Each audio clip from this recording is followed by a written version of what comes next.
This video came out a bit late. This was supposed to come out on May the 4th, because you know, Star Wars Day, May the 4th.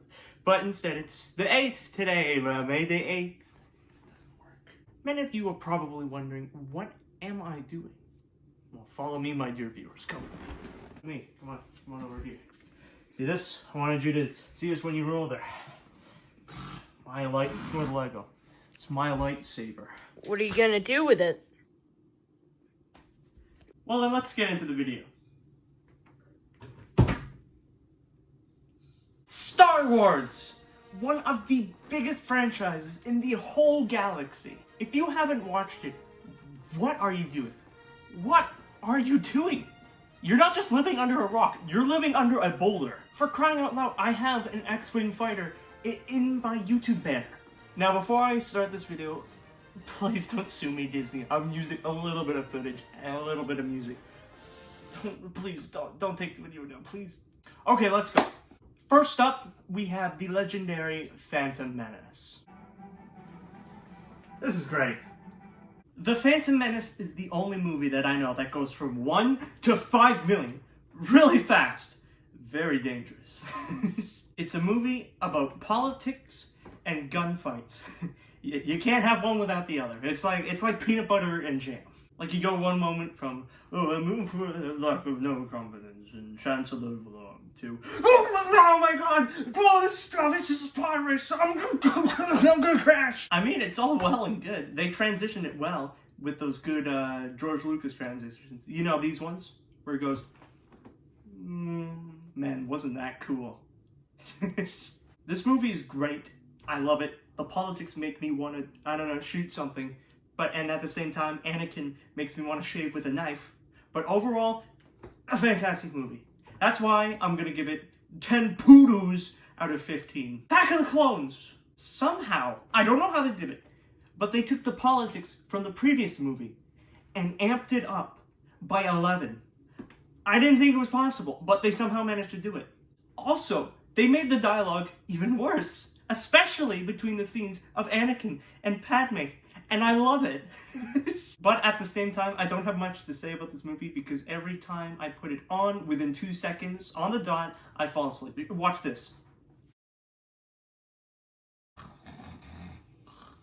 And that's why I'm pleased to give this movie 10 Jawa juices out of 27. Look it up. That's a real thing. That's a real thing that they drank in the movie. Obi-Wan orders a Jawa juice. Now, does that mean they just take the Jawas and just mince them up and give you a little drink? Who knows?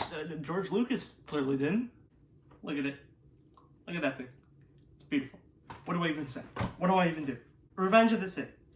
This thing is a cinematic masterpiece. They somehow turned The Fall of the Jedi, where they all die, into a comedy. I have to explain why this scene is funny. This movie is so good, no joke. I have it framed on my wall right over there. This movie is, ironically, the best movie I've ever watched in my entire life. Period. There's no questions asked. But notice how I said ironically. That's why I'm going to give this movie 2 ratings. One ironically and one unironically. Unironically, I'm giving this a 6 out of 10. The dialogue is laughable. The scene shots are terrible.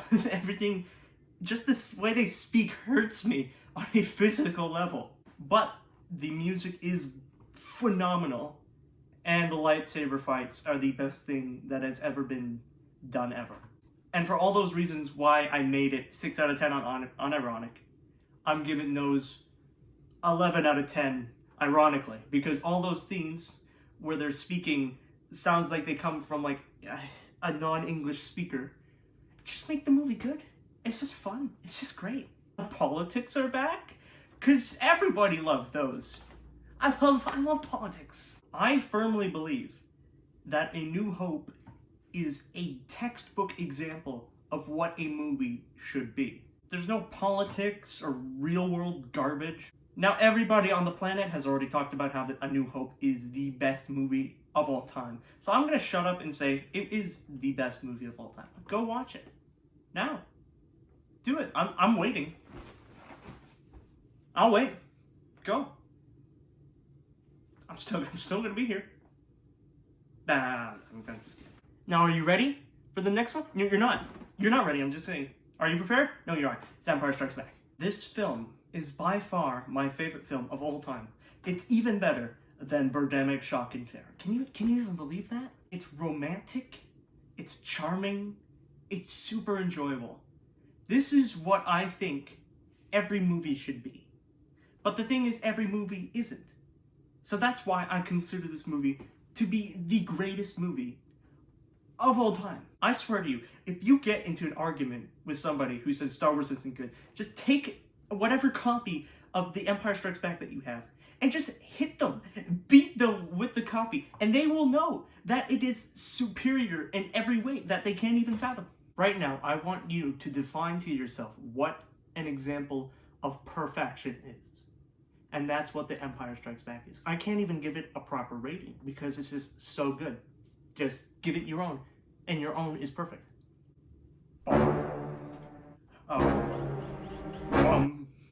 It's Return of the Jedi. What a fantastic conclusion. Conclusion to the Skywalker Saga. This movie is just filled with love, joy, romanticism, and everything in between. It's just amazing. They bring back the Death Star because, if it doesn't work once, it's gotta work twice. That's always worked out in history. But anyways, this was the perfect conclusion for all of Star Wars. They hinted at something else with Luke and Leia, with her being whatever in the Force. But honestly, they didn't need to do that. It was just a perfect conclusion. And that's it! I've reviewed every Star Wars movie that's on this planet right now. What's that, you say? There's more? What good viewer are you even talking about? Why would somebody take this beloved franchise that already has a proper ending and just bring it back for no apparent reason and eventually drag it through the mud for no reason? Why would somebody do that? The Force Awakens? More like the Force goes back to sleep. Terrible! And next! The Rise of Skywalker, you say? More like the Fall of Skywalker. Hey, and that's it. Remember episode 6, where there was a conclusion? They basically said, remember that?